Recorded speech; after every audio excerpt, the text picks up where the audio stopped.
संवाद नंदुरबार शहादा तालुक्यातील होळ मोहिदा गावात काल रात्री बिबट्या थेट गावात शिरून एका घरात घुसल्याने मोठी खळबळ उडाली। मात्र वैशाली विशाल भामरे यांनी दाखवलेल्या धैर्य आणि प्रसंगावधानतेमुळे त्यांच्या 2 लहान मुलांचे प्राण वाचलेत। जखमी अवस्थेतही त्यांनी बिबट्याला घरातच कोंडून ठेवत मोठा अनर्थ टाळला।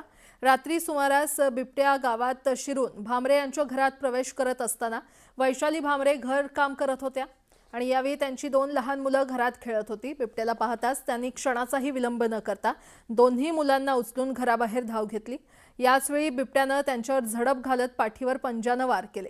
त्यांच्या हातातील एका बालकालाही बिबट्याने जखमी केले असून त्याच्या हाताला आणि पाठीला दुखापत झाली आहे। गंभीर परिस्थितीतही वैशाली भामरे यांनी धैर्य न गमावता बिबट्याला घराच्या आतच अडकवून दरवाजा बंद केला।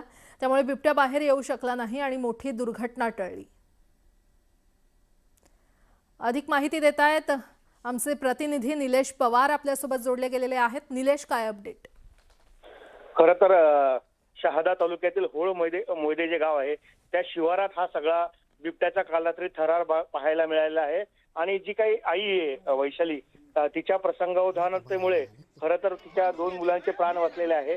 बिबट्याने तिच्यावरती पाठीवरती हल्ला केलेला असताना देखील तिने प्रसंगावधान राखून जे काही घराचा दरवाजा बंद केला आणि बिबट्याला घरात जेरबंद केलं, त्यामुळं बिबट्या घरात जेरबंद राहिल्यानं गावात जी काही मोठा एक अनर्थ होणार होता बिबट्याच्या हल्ल्याचा, तो टळला आहे।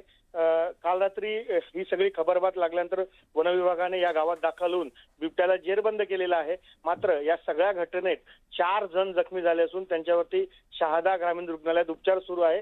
आणि एका आईच्या प्रसंगावधानतेमुळे आपल्या 2 लहान मुलांचे बिबट्याच्या हल्ल्यापासून वाचल्याचं चित्र या सगळ्या घटनेतून पुढे येताना दिसत आहे। ठीक आहे निलेश, धन्यवाद या संपूर्ण माहितीसाठी।